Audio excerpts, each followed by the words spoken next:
Without further ado, again, we will begin our program. So before I turn it over to Gary, I did just want to make a quick plug. By now, all of you should have gotten a call for action from the Virginia Realtors. We are in the thick of a General Assembly session that looks much different than past years. A lot of it's being conducted virtually, but we are yet again trying to get association health plan permission for our industry. This bill is similar to last year in the coverage that it would provide and the ability for our uninsured members, which we estimate there are between 6,000 and 7,000 of those throughout the Commonwealth, to get affordable and comprehensive health care. The only difference is this year we're narrowing that bill to only our members. And you say, well, what makes us so special? Well, we're not special. Lots of other small employers have this ability, but because we're independent contractors, we do not. So there was concern last year about opening it up to everybody in the Commonwealth who might be covered by an association like ours, like the Virginia Realtors. So we've decided to narrow that down to really reduce that impact, the perceived impact on the healthcare exchanges out there, but still get you all some other options in the healthcare arena. So it's a simple process. You click a button and it connects you with your specific elected officials. If this issue is important to you, you can easily let them know and encourage them to support that bill when it comes before them. So I will now pass it over to Gary Wilson, who's always been a wonderful supporter of ours and has come to every meeting, whether it's at the Bowling Green Town Hall or here virtually. It's always good to see him. Gary, for those of you who don't know him, though I am sure you do, he is the Director of Economic Development for Caroline County. So Gary, tell us what is going on in the county. Well, thank you, Kim, very much for having me. I appreciate this, and it's great to see everyone.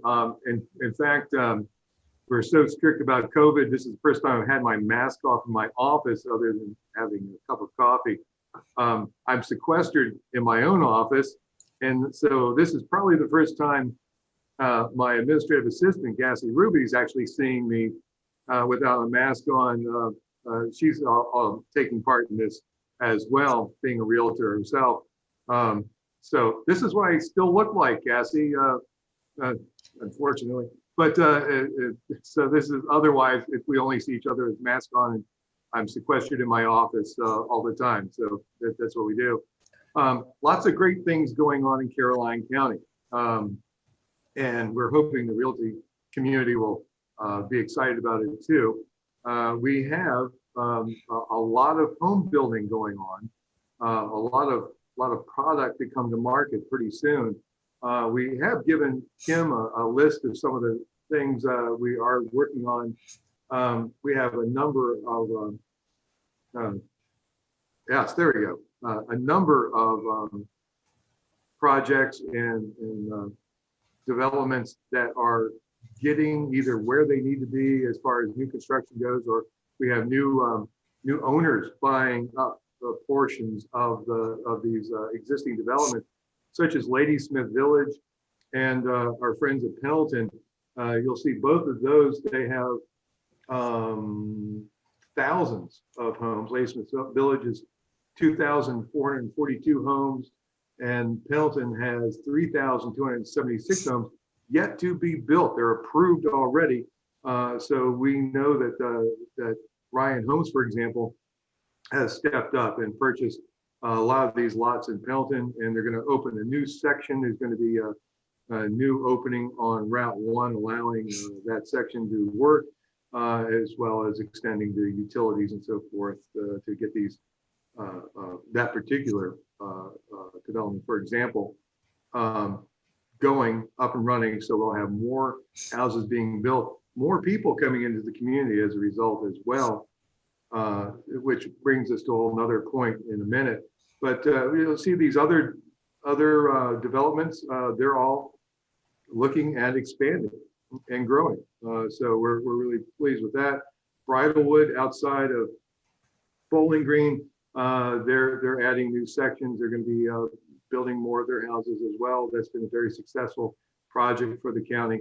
And then, of course, we have, let's see, I want to make sure I tell you exactly right. Maple Grove, which is a brand new project that's 74 carriage houses, is going to be right next to the YMCA in Ladysmith, for example.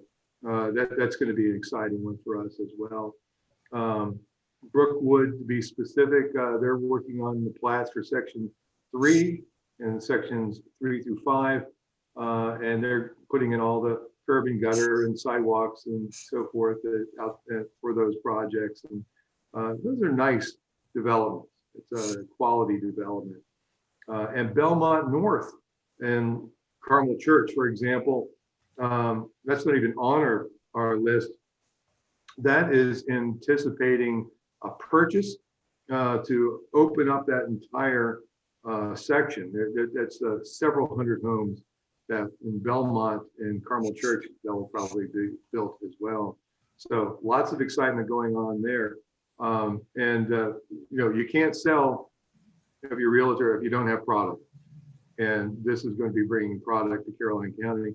And the one thing we're very grateful about with FAR is that they produce these great reports every month. And what we've been seeing every month for quite some time in Caroline County is the market is very hot.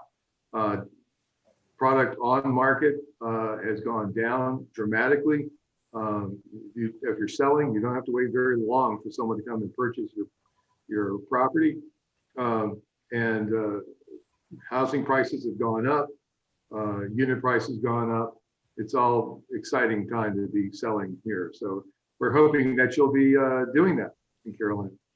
A couple other things I wanted to mention before we take questions, because I can drone on for a long time and probably not address anything you really care about, which is a skill I've developed over the years. One is schools. All our schools are accredited, I'm pleased to tell you, which is important to people buying homes. And we also have a great private school, the Carmel School in Caroline County too. But the public schools, I should mention, we've put $26 million into a renovation of our high school recently. So that's a whole different facility than what we had before. It's a big step up, and I think people are appreciating that. Caroline schools also have a couple other things going for them. If you're in high school in Caroline, you can be involved in dual, I'm trying to come up with the word, dual enrollment, so that you can get your high school diploma, but by the time you get out, you also have an AA degree from Germanna that puts you well ahead of the cost and time you require to get at that bachelor's degree later. And that's something we've had going for years with Germanna, so you can get these dual enrollment benefits in Caroline. The other is that we have an agreement with our major company in MC Dean in Caroline. They're an electronics manufacturer. And if you take the right courses in Caroline County public schools, you can graduate and step right into a job at MC Dean that can lead you up the ladder there to actually become an electrician. So you're walking into a great career path just by graduating. That's a career path that does not necessarily require college.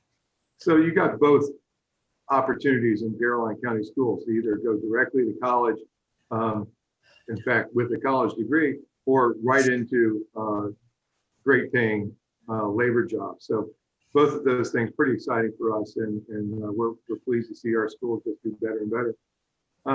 Finally, the other thing I wanted to mention is that $26 million, it seems to be a key number here in Caroline. We're spending $26 million, not just on the school, but also on the upgrade Route 639. That's our major road that comes off of Interstate 95 at exit 110, and it goes to our major residential development area. That's going to be 4-lane, $26 million going into that. And already we're seeing retail development follow this investment.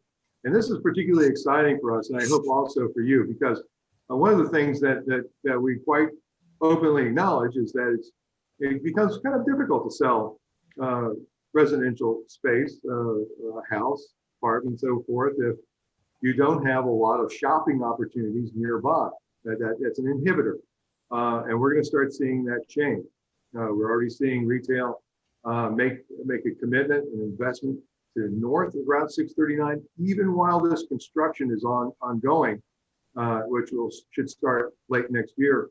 But the actual construction of the retail is going to be starting earlier than that, which is pretty bold and courageous step, knowing that there's going to be more construction on that road. They want to be there first.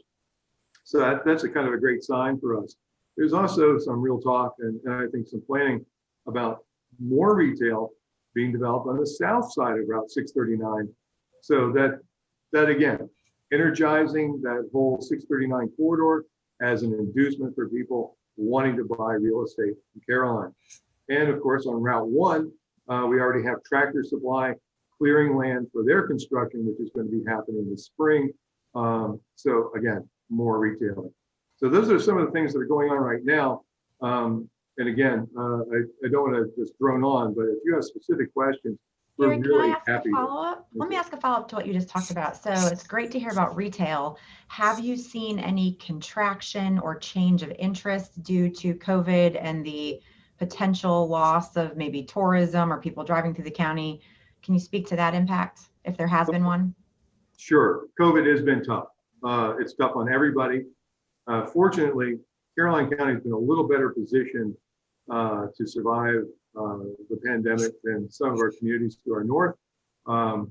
Speaking more specifically as a government function, and tax collecting and so forth, we know everything in Fredericksburg and Spotsylvania has been very focused toward retailing.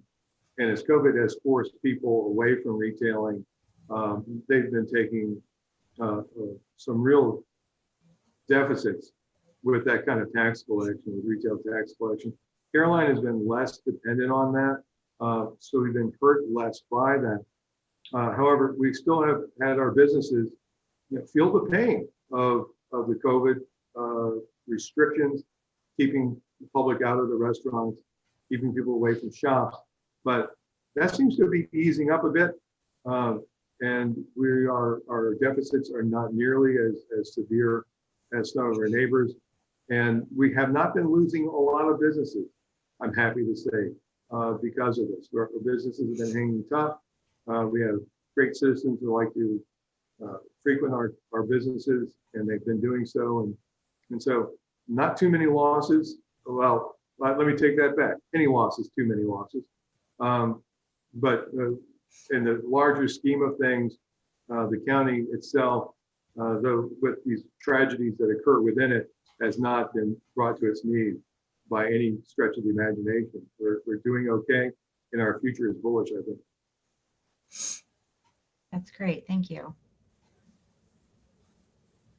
All right, y'all, does anybody have questions they want to jump in with? Y'all know that I'll keep asking them, but I know you guys are not shy. So go ahead, Sandy. Yeah, I have a question for you, Gary. Thanks for being here and thanks for sharing the report with us. The road construction on 639, you said it was going to start the end of next year, so the end of 2022? No, it should be end of this year. Oh, this year. Okay, all right, it'll start. And where exactly is that? Is it going to be from the interstate to where? Oh, to good question. Okay. Good question. Yeah, I should have mentioned. It goes from the bridge, the interstate bridge, west to Route 1, and then further down Route 1 west to the school, which is okay. So to the school entrance on Ladysmith Road, you're going to widen that. Is it going to be now then a 4-lane road? It will be, yes. Okay. All right, good. And it has room because we know we're going to grow in the future. It may not be next year or 10 years from now, but there is going to be room built into this road. We can have a 6-lane road eventually. Wow. The important for us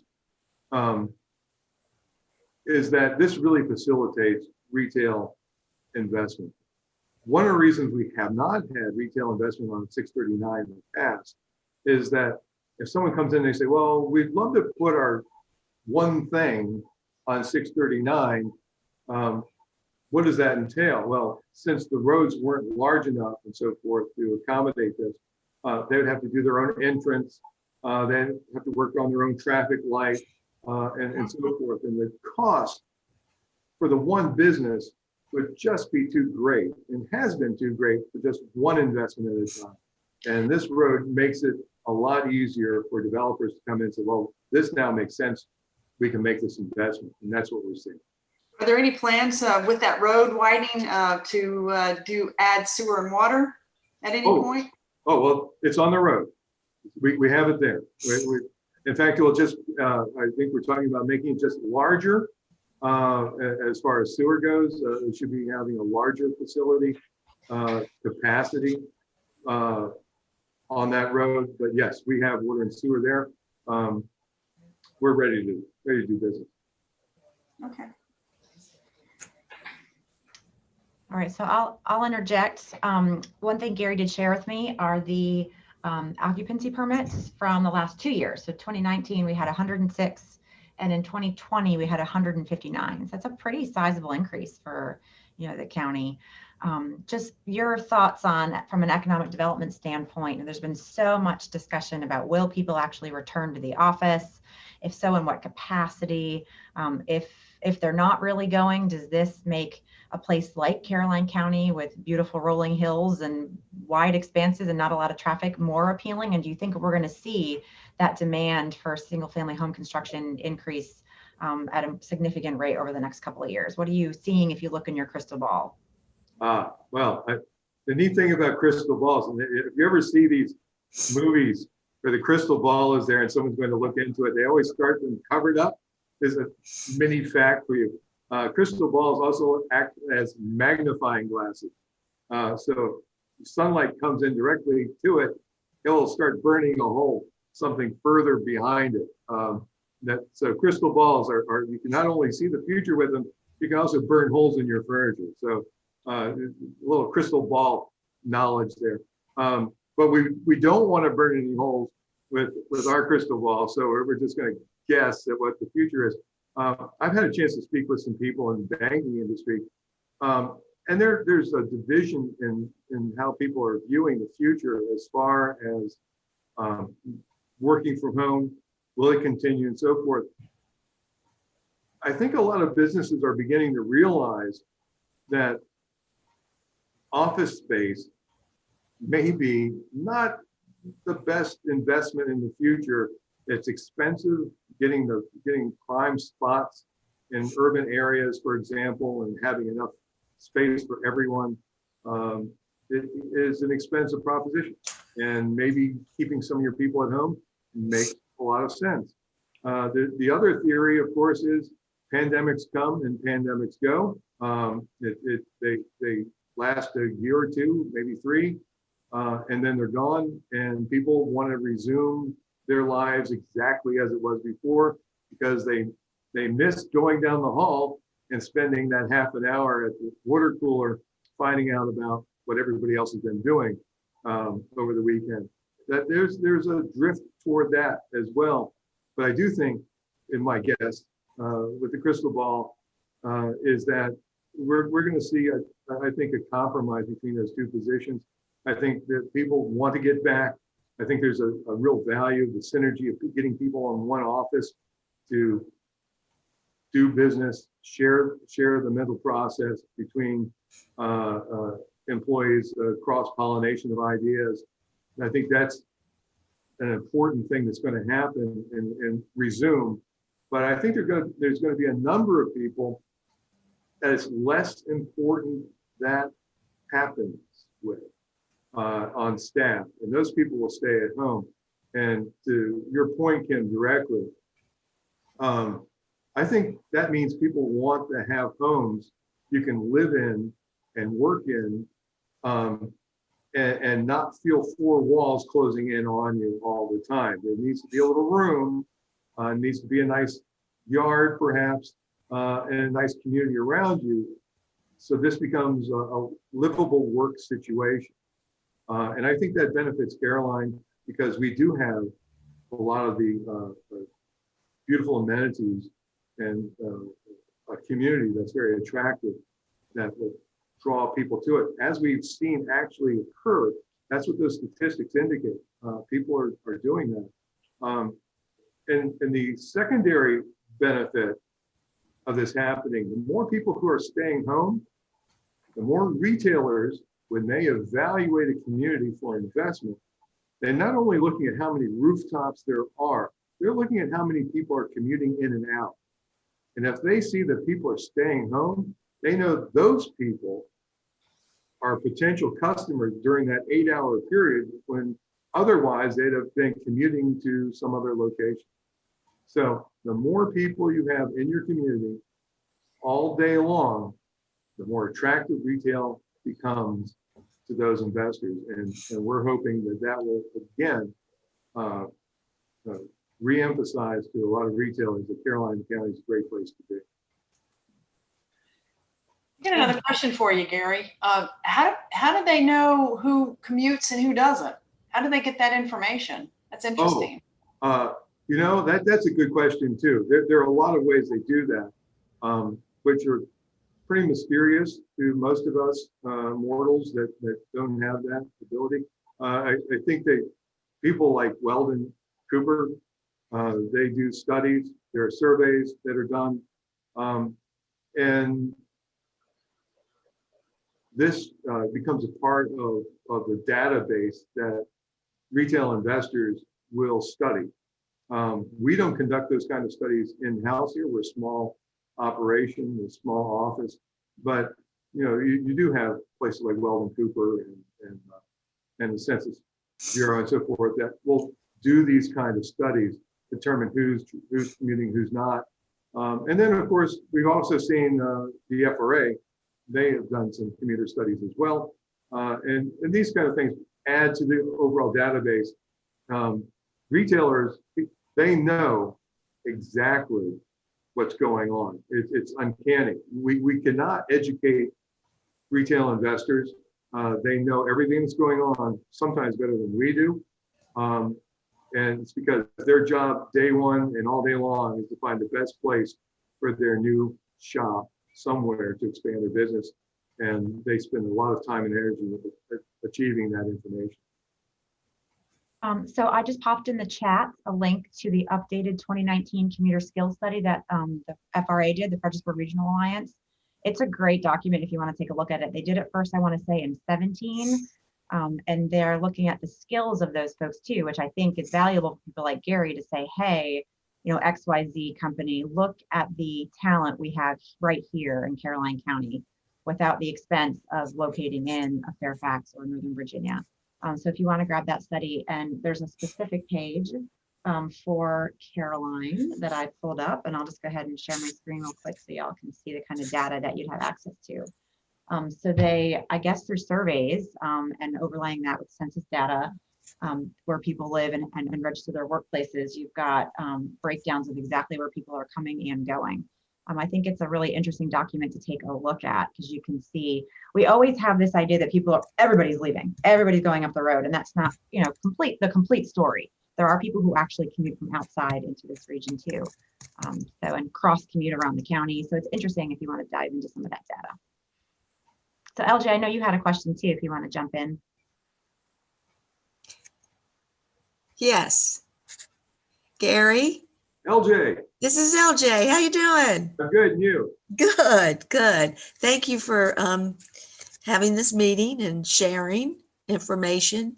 I'm interested in is there any plan for Caroline County to run sewer and water from Ladysmith proper, as I call it, to Carmel Church? Yes, there is. I don't have the, I don't in know. Our lifetime. Yes. Within our lifetime. Okay. I believe that's one of the clauses right there. There is, and I think there's been a real discussion about what's the best route, what saves the most money, what gets the most done, and we do have water and sewer starting in that direction, but we need to go further. But yes, part of the impetus is the sewer capacity the county has is great. In fact, we have some of the best sewer sewage handling facilities in America is beyond state of the art. And you say, how is that possible? There's state of the art that says this is what you have to have. This is what's best to do the job for a municipality or county. Ours is actually advanced of that. So we know we have the best you can find. That being the case, we also need to make sure everything that's happening in Ladysmith gets processed properly and have the right line to do that. And so we're talking about expanding the size of that line so that we can actually get everything done that needs to be done and we don't create a bottleneck for us in the future. That's a long answer to your question. You bet. We're thinking about that. Do you have a time frame? I do not. I think those decisions have to be made yet. But again, as LJ wisely pointed out, within our lifetime. Whose lifetime? We narrowed it down.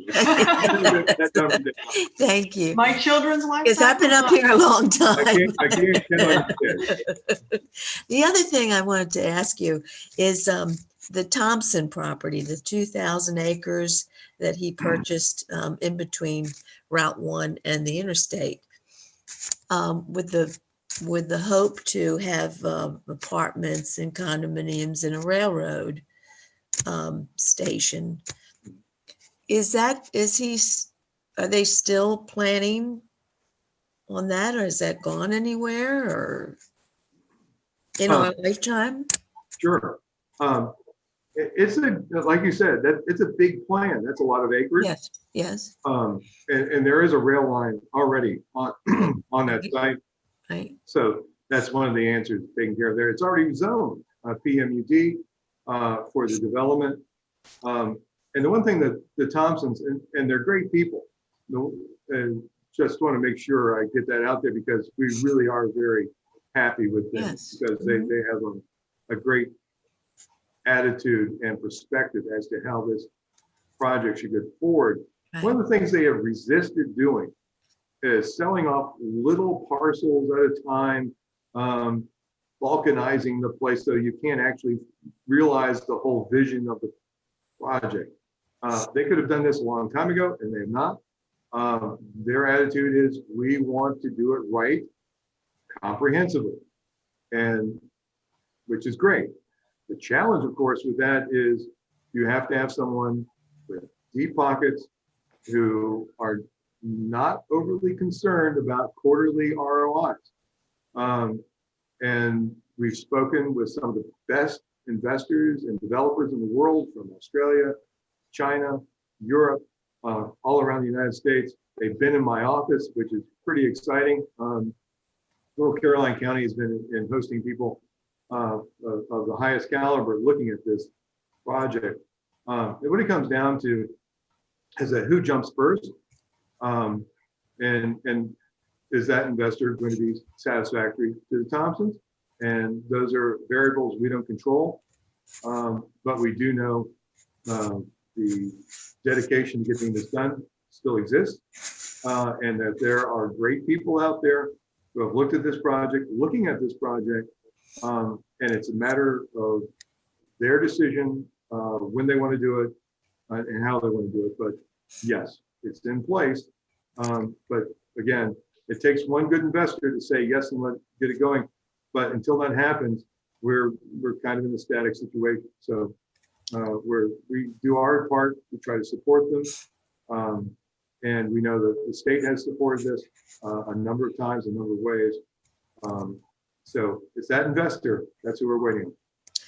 Also, is Germanna through with Caroline County, or are they still operating in that that little office space that they were given by the county, and with the hope that they would have a campus down here at some point in time, which would be great in the property we just spoke about, the 2,000 acres. Right. Are they fed up? Or have they had it? Well, the good news is Germanna is not done with Caroline County. Okay, all right, good. Heck with you guys, Caroline. We're done and we're going away forever. No, they didn't do that. We're still good partners with Germanna. They're a fantastic entity in service for Caroline County. That specific space, we're not entirely sure what the future is on that. I do know that members of the board think this is important. Some other members, maybe not quite so much. We do know that somehow, some way, Germanna is always going to be a part of Caroline. We have no end of people willing to give them acreage for a campus, which is also exciting for us too. Where that happens and how it happens in the future is going to be largely dependent on how many people seriously can take advantage of Germanna being here and the actual appropriations that would come from the General Assembly to make this happen. Right now, Caroline County's population is on the verge of taking off. At this particular snapshot in time, it's not compelling for that large campus to be made. But that's only a snapshot in time. We're going to be looking at some major growth in the next couple of years based on the residential numbers we've shown. So we think there's a real future for Germanna and Caroline in the future. And certainly higher education has always been a part of the plan in Carmel Church. So one way or the other, we're eventually going to see that, but the marketplace has to demand it. Okay, thank you. You bet. Thank you. Thank you. So Gary, we had a question come in on chat that I thought was very interesting. Considering that commuter skills page I put up that showed a lot of people from the county commute to Hanover, not north. So the question is Caroline County becoming more of a suburb of Richmond than of Northern Virginia / Fredericksburg? What's your thoughts on that? That is interesting. Let me not answer that question with another bit of information first. Then I'll get to it. One of the things we find is really interesting is that over 500 people in Spotsylvania commute to Caroline to work. Caroline is a work center, so we have people coming to us, and that's pretty exciting too. So it's not just all out; people are coming in, and the more businesses we recruit, the more people we have coming to us. As far as whether north and south, I think we're seeing a lot of people going south, to Hanover, to Richmond, and so forth. And we are part of the Richmond MSA, so that makes some sense for us to be taking advantage of that. But it works out both ways. If you're in the southern part of the county, you tend to do your business toward the south. If you're in the northern part of the county, you tend to go north, Fredericksburg, Spotsylvania, and so forth. And a lot of people still commute from here to DC every day. In fact, we actually have someone who gets up Monday morning and goes to New York and does an executive job in New York. And Friday afternoon, they're back enjoying Caroline County because they love the kind of lifestyle you can have in Caroline. So commuting is hard to pin down, but yeah, that's a good observation, that question. We are seeing a lot of people commute to the south. So I just want to, before we move on to another topic, I just wanted to throw that open to the realtors who work with clients. Do you see more of a connection south? Or do you think that we're still solidly part of the Fredericksburg region? Both, really. I have many people that one will, if there's a marriage or two people, one may work north and one may work south, and it's a great, compromise for both, for the both parties. So it works, and it's either way. We get people from Richmond that come up, and we get people from the north that come down, and it's 601 really. There's not, and I don't know if I've seen any And it depends too. I mean, it can ebb and flow. You know, we get more people from Richmond come up one at one time period, and then maybe Northern Virginia. We had an influx of Northern Virginia for a long time, maybe 10 years ago. But we still see the influx from people from Richmond moving to Carolina. I'd like to add to Sandy's comment, from a price point of view, the people from the north come down here and think they're stealing, and the people from the south come up here and think we're too high.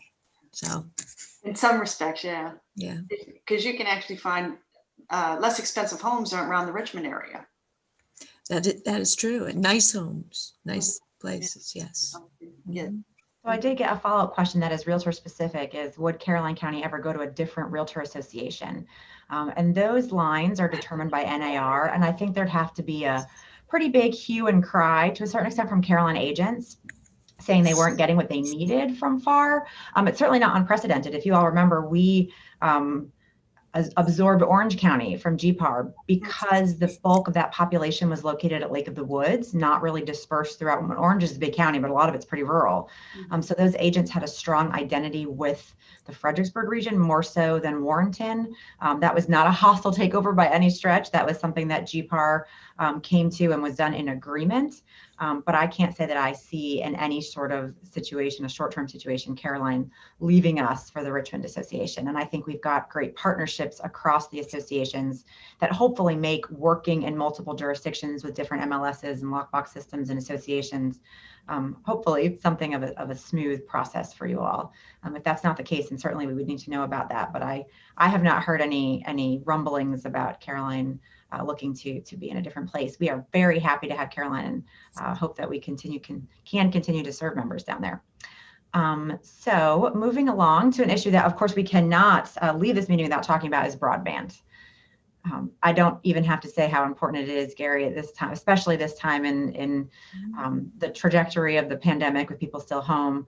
Can you speak a little bit about broadband and the future of broadband connection in Caroline County? Yes, I certainly can. Broadband in Caroline County is largely a success story.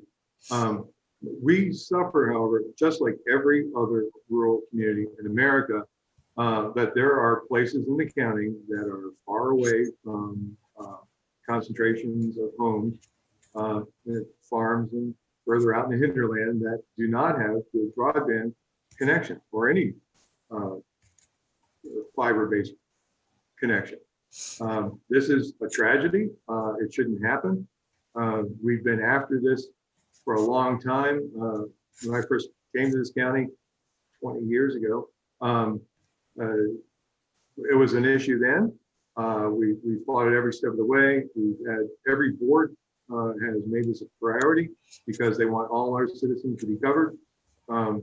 And we know the importance of this. But rural standalone homes have not done so well with broadband. And the answer that we have gotten from, in fact, I actually had tracked down the president of Verizon many years ago when working on this, and I had worked my way all the way up. Finally got on the phone with the president of Verizon, who then immediately threw me to the top engineer of the company and didn't want to talk to himself. Okay, but we did get to the very top, and the thing he told me, the engineer told me, that every other person in the ladder was sure we can provide broadband to everyone in your community, no matter how far out there are, and we'll probably make money doing it, but not enough money doing it, which I thought was not a great answer. That is the challenge we all have as a rural community. There's actually some good, actually it's gotten a lot better. We do have Comcast that has Comcast, but also there's satellite connections now that are much better. And there's a couple companies, and I can't think of them off the top of my head, that will come in and service, and they're almost just as good as cable. So there are some companies that provide satellite connection that's pretty good. And I have had many people, clients or whatever, say that, this works great. It works fine. That's fantastic. And I can't think of the name of the company off the top of my head, but there's one out there that seems to be, anyway, maybe if I think about it, I'll let you know, but yeah. Good. It's getting better, and I know Caroline Pines actually, they kind of did a citizen initiative to get Comcast in there, and they really they got together and they really put a lot of pressure on Comcast. So Comcast came in there. So, if you have a group of people large enough, they can get the people, get everybody on board. Yeah, get everybody on board. So they brought in Comcast and Caroline Pines because the citizens, the homeowners in there banded together in a way. Which is great. And this is the success story part. Because I started off with the challenge we face as a rural community. The success story part is everywhere that we have a major development, we have redundant fiber. We have Verizon, we have Comcast, we have Segra. You know Segra probably from its original iteration as Lumos. That is the undersea cable that comes from Spain, hits Hampton Roads and eventually runs up 95. That's also in Caroline County, and as I say, it's lit, so you can actually take advantage of that too, especially if you're a business. It makes probably the most sense there. But we have fiber redundancy in Caroline County in our growth corridor and in where most of our residential development is occurring. Also in Port Royal and in Bowling Green, those collection of houses, that higher density of homes also are serviced. So we know that life in Caroline can be as modern as anywhere else. In fact, we know that years ago we found out that there's 3 fiber cable providers in the Empire State Building. Caroline County has at least 3 in our major corridors. So Caroline County is every bit as fiber redundant as the Empire State Building, and I think that's a pretty strong endorsement for service in Caroline. We do have good service, and that's one of those things, especially if you're in Belmont or Basement Village or Pendleton, you're selling a house there, you have excellent coverage there. So this is just my perception, and I welcome anybody to tell me if you have a different one, but having been listening to the broadband conversation over the last 11 years, it does seem like the trajectory of the discussion has changed from I don't want to say negative, but a lot of challenges with not a lot of successes to point to more stories like Sandy and Gary are talking about. I know it's nowhere near universal. I have family members who live out at Lake Anna, and we have a hard time when we go out there doing virtual school or anything because the service can be bad. So it's nowhere near universal. I know that, but I'm encouraged. And I think a lot of the public policy committee who talks about this a lot is encouraged by some of the great stories that are coming out of Caroline, Orange, King George, places that, 10 years ago, we had talked about the real challenge of selling properties out there and, pricing them, understanding that you're not going to be able to work from home. So I'm very encouraged by that trajectory that broadband seems to be taking with really not a lot of state or federal leadership. It's really the local people and the local governments who seem to be taking a lot of those steps, maybe utilizing state and federal money. But the leadership is coming from folks like Gary and the boards and individual communities. Okay, so before I ask my final question that I have, I want to throw it out to everybody else. If there's any last question for Gary. So I also can't leave the call without asking. Oh, go ahead, Sandy. Yeah, I do. Do you know what, I haven't looked, but do you know what the current population is, number of population is from the 2020 census in Caroline? Do you know what that is, Gary? Just over 30,000. Over 30, okay. What was the increase do you know what the increase has been over 2010?